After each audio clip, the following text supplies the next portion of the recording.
is no crime. In fact, I just got almost every review that's been done of the case so far. And as they say, there is no crime. This should have never been brought. It should be dismissed before you even have a verdict. But we have a judge that's extremely, let's say complicated, but let's also say conflicted. He's complicated and conflicted. And it's a very strange situation. Nobody's ever seen anything quite like it. But we have a situation where we have no crime. And this next couple of hours is very important because the judge can try and manufacture one where he goes from a misdemeanor, which doesn't exist because of the statute of limitations. Doesn't exist, absolutely. And they try and bring it into a felony, but you can't do it because they haven't been able to prove it. And you see what's happened there with the court. Remember, I'm gagged. I'm not allowed to say what I'd like to really say because you'd be very impressed. But I'm gagged, so why would I take the chance? But we do want to defend our Constitution, so at some point maybe I will take the chance.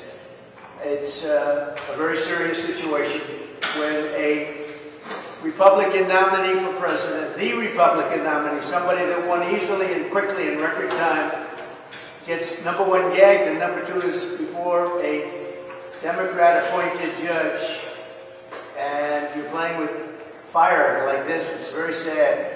But the good news is they've not proven a case. There is no crime. Now, you're going to read all of these experts, and you know the ones that have to go over their names again, but all experts, legal scholars, talented people, very smart people, and there is no crime.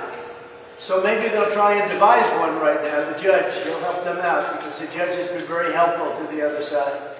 And that should never be in our country.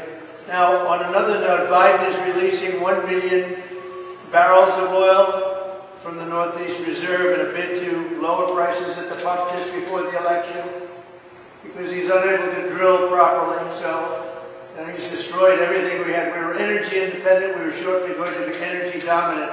And now he has to go into what's called the strategic reserves to give oil and gasoline essentially for cars, so they don't have to go up to $7, $8, $9 a barrel.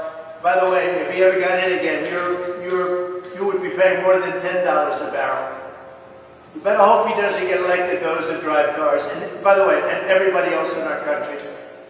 So this is a big story. Just came out. He's releasing 1 million barrels of oil and the strategic reserves. He's been doing this to keep the prices down, but the prices are now higher than they've been in a long time. They're very high. And so he's trying to stop that because high gasoline prices are not good for elections if you're on his side of it. But nothing he's done has been good for elections. Everything he's done has been very bad for our country.